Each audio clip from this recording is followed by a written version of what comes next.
Hi, pal. Welcome to I've Got Your Back, the podcast. My name is Michelle Sutherland, and this is a place where I want to empower and inspire you to tap into the deepest desires of your heart and discover the magic within.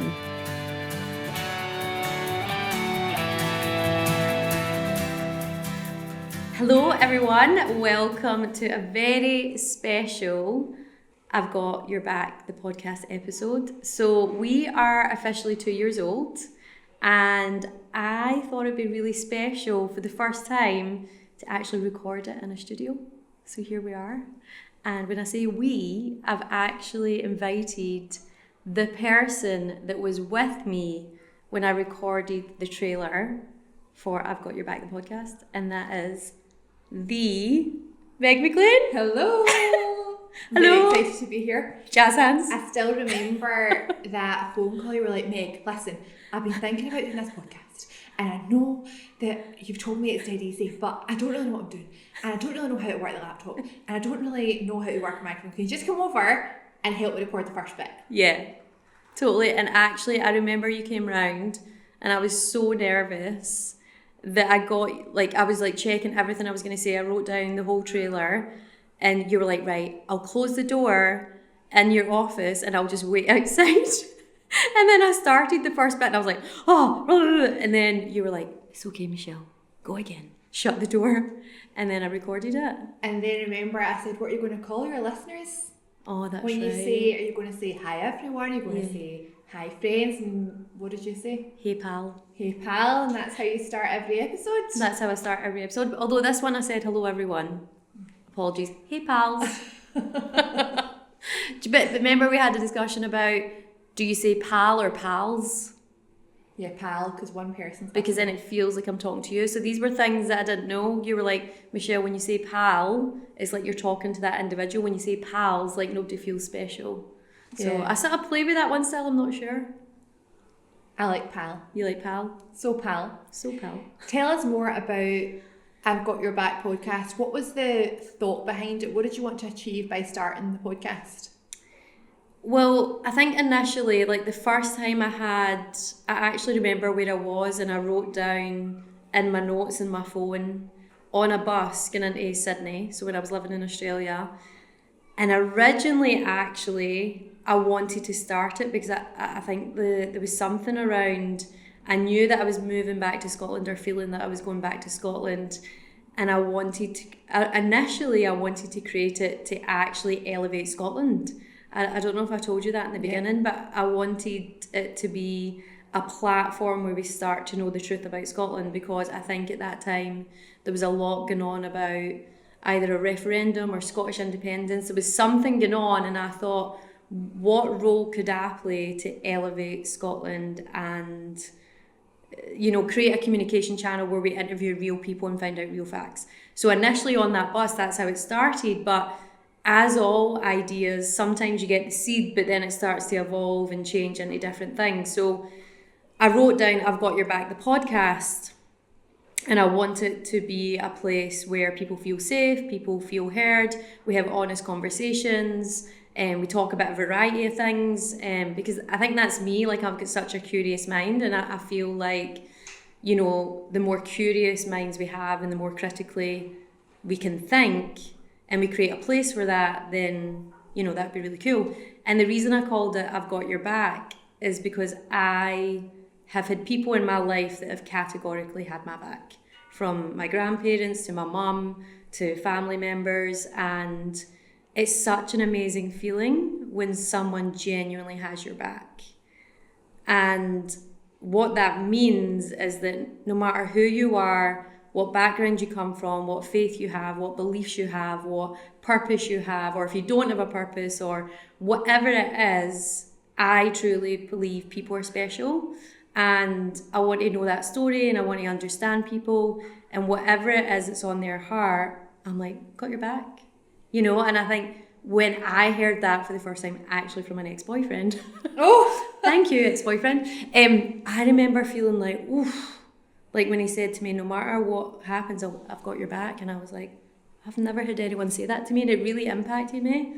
And so I've built entire businesses on that whole concept. No matter who you are, where you come from, what you do, I've got your back. So he served a purpose. He did serve a purpose, yes. Thanks. You know who. Didn't have your back in the end, right enough? Well, I think he did. Did he? Yeah. Okay. Because it ended. Okay. And he knew. So that was the bigger picture. Yeah, I mean, at the moment and at the time, I wasn't of that vibe. But years later, I was like, actually, yeah, I did a full 180 in my life after that relationship. So that's a good life lesson. Yeah. Doesn't always seem clear in the moment. No, it doesn't. But years later, it does.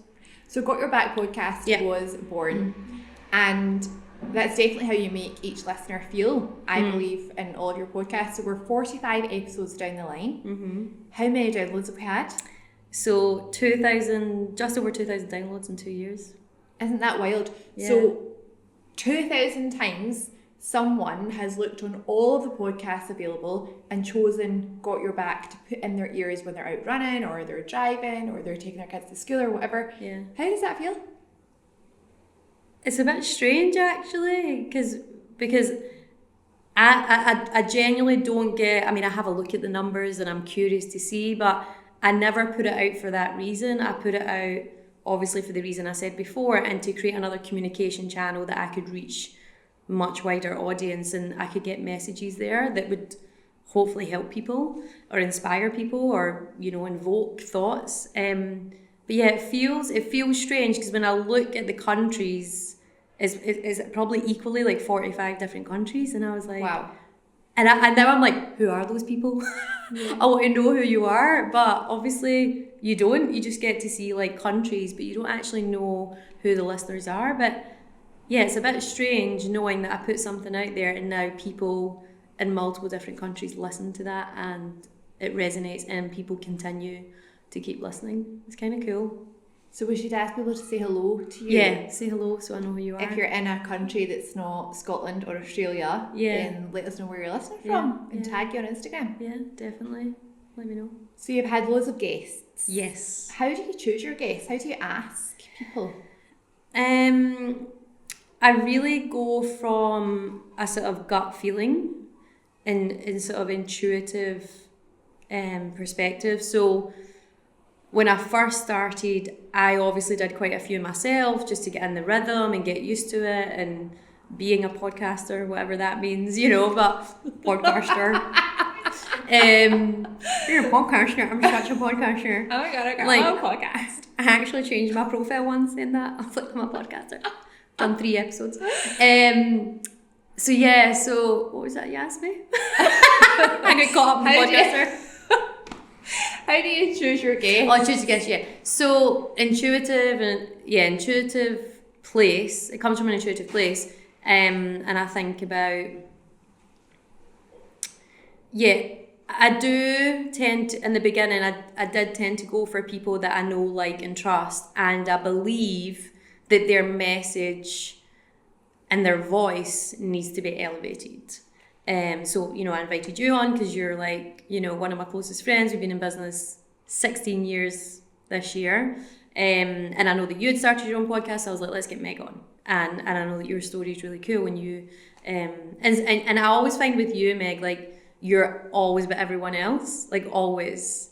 And I thought, how cool would it be to shine a light on Meg to actually go deeper? And actually in that episode, there was stuff came out that you said to me you'd never really shared before. So I sort of go off, definitely in the beginning it was very much about people that I knew liked and trusted, and actually that I've learned from or I admire.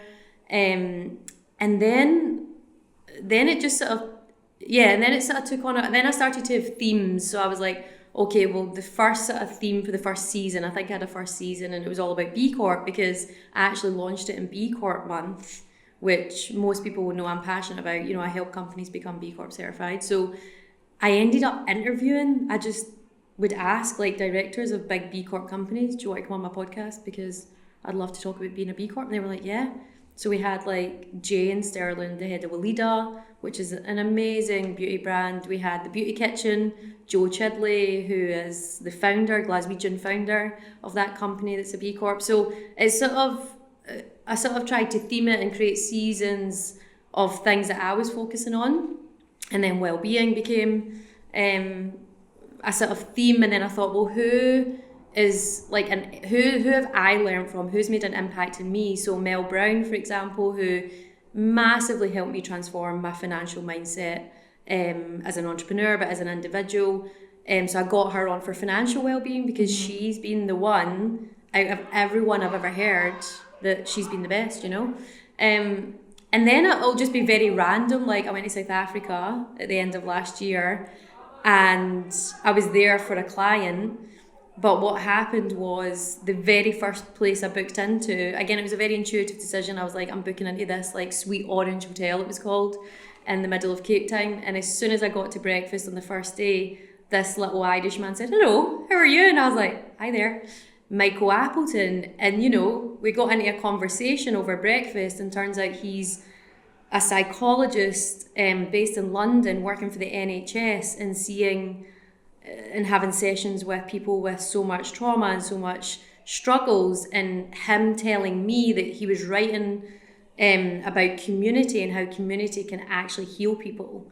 And I was like, oh, I've been in communities all my life. Like, I feel as if this is so good. So in the moment, I just said to him, after only chatting to him for an hour, I said, can you come on my podcast? And he was like, oh. And he was taken aback because he's a type of person that works, you know, under the radar, does this work without, you know, not a lot of recognition in really tough situations, but he has so much to share, and so much data behind it, and so much experience. So he was just like, oh yeah, okay. And then literally the week after I got back, I interviewed him.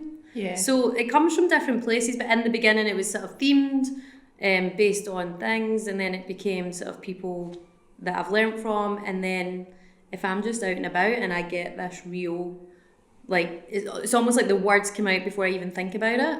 I just say, do you want to come on my podcast? Yeah. So that's how I do it. I loved the Michael Appleton episode, and part of what I loved about that was the part where he spoke about how, you know, depression and anxiety are such major struggles for people, but the bigger struggle is the shame around it. The shame, and how people hold on to that, and they don't want the repercussions of being someone who has depression or anxiety, so they hide it, and that's the shame is an even bigger issue than the original issue. But the fact that you had him on the podcast, you were able to shine a light on that, and there'll be someone listening to that thinking, oh my God, that's me. I have that, and I'm trying to hide it. I'm trying to feel like I'm okay. I'm trying to say, I'm fine, even when I'm not. So it's so important. Yeah. And the impact that that's had on so many people with all of your guests. Yeah. It's been super cool. And like South Africa was really significant because I had Michael on.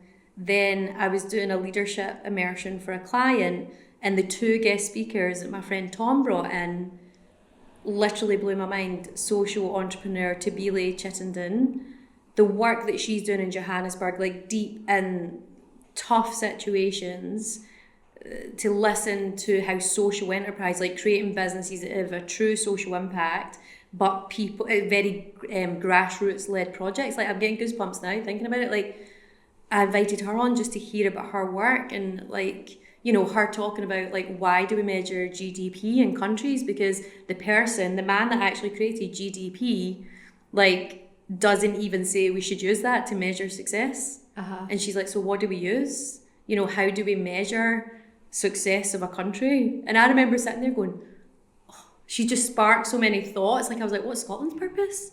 What do we measure? You know, Bhutan is the only country that measures happiness. Wow. And they have gross happiness index. So they don't measure GDP, they measure happiness. So I was like, well, and it got me thinking, what do we measure in Scotland? And I actually think, when I really think about it, Scottish people have been deeply known for innovation. Look at all the innovations. Remember, have you ever seen this clip? It's from Top Gear, and I think they were doing a show in Scotland, and it was like, here's the innovations from America, and it was like one thing. Here's the innovations from England, one thing. Here's all the innovations from Scotland, and it was literally 4 pages. Wow. From all different things, and I was like, maybe that's what we're known for. Like, why would we not measure that instead of money? Yeah. And so she just got me onto this, just inspired me so much with her viewpoint, and coming from South Africa and her culture and her background, it just gave me such a different perspective. And then we had Dr. Pepe, Marias, he came on, he runs one of the most successful marketing agencies in South Africa. He's been voted the #1 marketer of like all time across South Africa, but also other countries. And he just came on and talk about, and he actually never really spoke about his agency. He spoke about how he's going through a deep spiritual experience and how he's really actually realizing that purpose and having a personal purpose is the most important thing. So that trip, just going on that trip, I just knew that every single one of them I had to interview. And did you have a favourite of all the guests in 2 years? It's so hard to have a favourite. Apart from me. Apart from you, Meg, I know. It's really tricky to call a favourite because in the moment when I was talking to them, I just enjoyed it so much and I learned so much. And, you know, each person obviously had a different background, a different perspective, and actually not always the same. So it's hard, it's really tricky. But I would say that South African collection, those 3, was really special because I actually went to that country for the first time. I went to, they call it the cradle of humankind, where they believe, you know, Homo sapiens began. Like, it was such a significant trip. It was a brilliant piece of client work, but it was also meeting all these individuals. Like, it felt very serendipitous. It felt very like in flow, in alignment. And then when they all said yes immediately coming on the podcast, I was like, wow. Yeah. You know, they don't know me. They've just met me, like, you know, this wee random Scottish person from Paisley. Yeah. So yeah, I would say that. So you've spoken a few times about intuition, your gut feeling, serendipity, flow. How important is that intuition in how you live your life and how you would suggest that other people act on their intuition? So I would say, as a woman in particular, it's the most powerful thing we have. Like, a woman's intuition is like always right. Like, always, we're always spot on. But I would say for myself and many other women that I speak to, we don't always listen to it. Yeah. And we don't always get still and quiet enough to tune into it. And I'll say this from my perspective, up until 2020, I was literally on the go all the time, flying here, doing this. And in some respects I still am, but it's a different kind of way. And I was just never stopping. And although, like, I think I did make intuitive decisions, as soon as, like, the first lockdown hit in Sydney, like, it was the first time I actually stopped, got into nature, and was sort of forced in a way because I couldn't go to the gym. I was like, go to the gym every single day kind of person. So then when I got into nature, I just looked at the ebbs and flow of nature, and, like, it was actually unbelievable that a mentor of mine at that time, I was getting some coaching sessions, and she said to me, go out on your walk, because I was only allowed 1 walk a day at that point. Go out on your walk, but don't have any music on, don't play a podcast, literally walk in silence. And I felt deeply uncomfortable. I was like, because I'd always have a podcast, I would always have music, like chatting to someone, calling someone. And as soon as I practiced that and got over the uncomfortableness of it at first, I just started getting all these intuitive thoughts. Like, and I think at that time it was podcast had come up, but I never started it till a few years later. Definity, which is the consultancy I started, that came through really clearly. So all these things started to happen because I was slowing down and actually creating space and stillness to listen. And then before I knew it, like, I'd go on a walk, I'd take the first step, and it was like, okay, do this. And I was like, oh, it went from, like, really uncomfortable to, like, straight away. And also I think my intuition got greater when I stopped drinking. So that was a few years prior. So that was 2017 I did as an experiment, and I would get such deep, intuitive, like, messages to reach out to someone, to say something to someone. And so, yeah, I think it's the most powerful thing, and I would encourage to tap into that for everyone. I honestly believe it's nature, because I've realised that it's very healing. It releases anxiety, depression. Like, just being surrounded in nature gives so much. And when you do that, you start to get really clear thoughts and really clear messages. Yeah. Intuition's a funny one, isn't it? I think sometimes people think it's reserved for psychics and healers and people who know all about that stuff, but it's something that we all have. It's something that you can all tap into. I realise the irony of speaking to people about being silent on a walk when we're on a podcast. On a podcast and you're probably listening. Just sometimes, it's just not all the time, And it's easy to do, isn't it? It's easy to fill every moment of your waking hours with someone else's information and other people's ideas, and then you think, what do I actually think? What do I actually believe? Because you're filling your mind with other things. And I actually believe that's a challenge right now because of social media, because of other people's opinions and people being so vocal. And when one person says something, it's like, I disagree with you. And then people go, so because there's so much information coming at us and we expose ourselves from literally the first moment you wake up to likely the last thing at night, you're getting exposed to everyone else's stuff. But what's truly yours? What's truly your thoughts? What's your feelings? What are you here to do in the world? What work is it you truly want to do? What decisions do you truly want to make? And sometimes you see things in social media and they're, Meg and Michelle are away to Vegas, I should be doing that. And it's well, maybe that's not what you should be doing. Yeah. Do you know what I mean? But you see all these things and it's FOMO. It's I should go and do that, or I should go and do this. It's no, actually, what do you want to do? Yeah. And continuing on that theme of what do you want to do, that must have been a big part of starting this podcast. And it's not easy to start a podcast.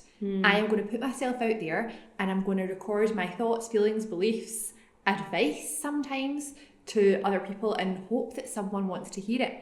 Yeah. What was your thought process when you actually were putting yourself out there to do that? Did you have moments of, oh God, what if nobody wants to listen? What if I get 0 downloads? No, I didn't actually. There was a nervousness starting it because you said, even though I'm in a bit of a rhythm now and this is the first time we're doing this, which again is a wee bit outside my comfort zone, I actually wanted to use it as another communication tool, because I love communication and I love storytelling and sharing, and I believe the more stories we can share, the more connection it brings. So yeah, and I just don't really care what other people think. Genuinely, I have learned to just honour myself, honour the messages that I'm given, see them through, take action and see what happens. And if it positively impacts one person, then that's it for me. And I know that it does, even if it doesn't resonate with other people. I know that if it's worked for me, or I've met someone and I bring them on that I've learned from, I know that it could help someone else. And if nothing else, that person has a place to use their voice. So yeah, I've never, I don't really think about it. Obviously I look at things, but I didn't, that wasn't my intention. Yeah. My intention was to create another communication platform, and it was to create a place to hear different voices and different perspectives. And what would you say to someone listening to this who has something on their mind or something on their heart and they're thinking, I would love to start a podcast, or I would love to start singing again, or I would love to go and book myself up for that, but I just don't know if I'm brave enough. I just don't know if I have that ability to not care what other people think. I'm too worried about, can I fit it into my life, or whatever it may be, and they're putting it off and they're pushing it down and they're pushing it away. What would your advice be to that person? Just take the first step. Literally, and there's a combination of things, but sometimes it's only a tiny step, so it's working out what tiny step that is, and inviting people that have your back into it. The way I invited you, I was feeling a bit oh, can I do this, call Meg, can you come round? And you were yeah. So make sure you've got people like that around that you can call upon that have your back and say, listen, I'm doing this thing, can you come with me? Or, if you're going to an event, I actually know someone that's come to a few of my events, but she's too scared to walk in to the place herself. So she texts me when she's outside, she said, can you come get me? It makes me emotional thinking about that, but that's where some people are at. And I say, absolutely, text me, I'll come out and get you and I'll walk in with you.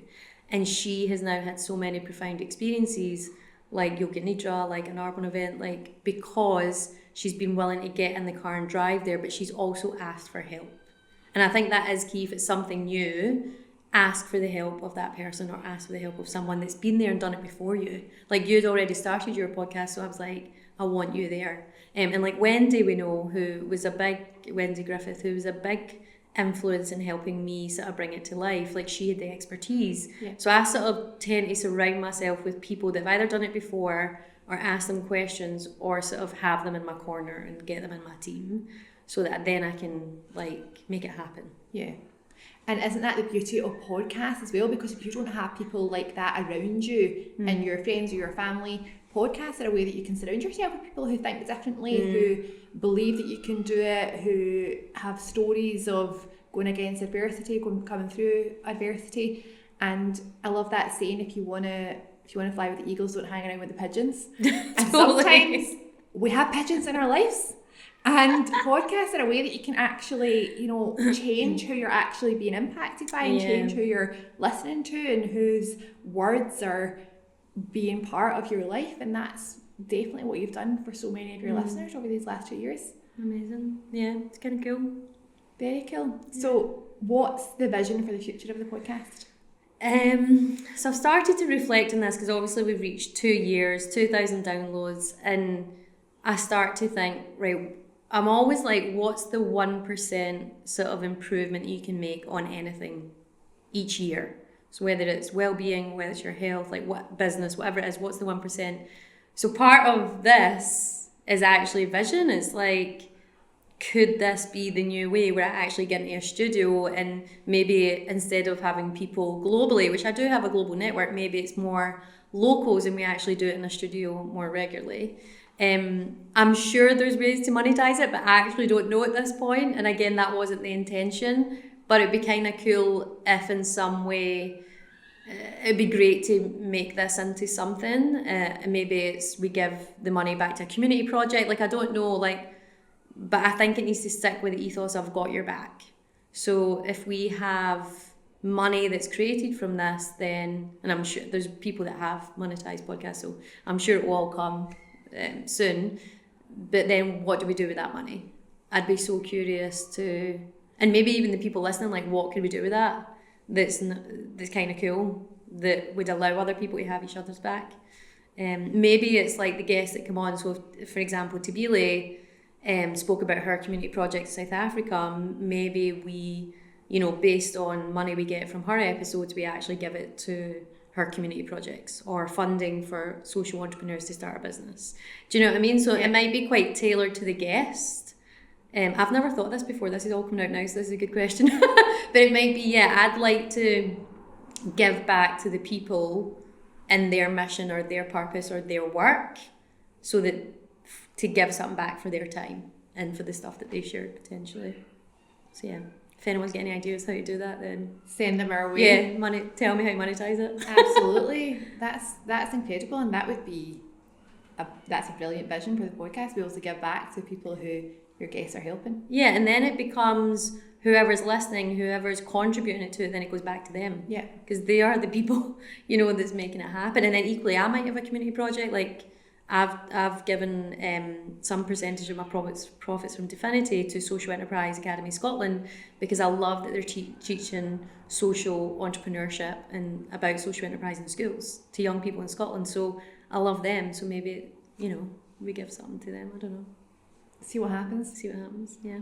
So do you have any final words for your listeners? Those people who have downloaded an episode, every episode since it came out 2 years ago, and you've been in their ears many a dog walk, many a jog, sitting in the loo. Session. I wonder if people listen in the loo. They probably do. Just thank you. Thank you for listening. Thank you for sharing. And yeah, if there's any ideas or people that you want to hear from or you want to know more of, then just keep sending the ideas. Like, actually, the reason why this came about is because our listener Lynn actually said to me, Michelle, you interview a lot of people. I would love it for an episode that you get interviewed.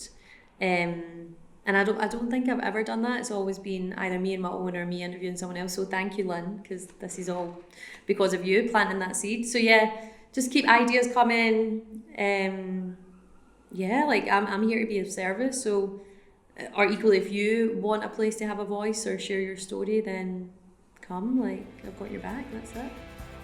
Thank you so much for listening to this episode. I really hope you enjoyed it.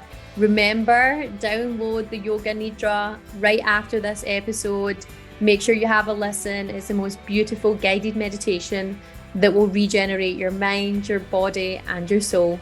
Take care. See you soon.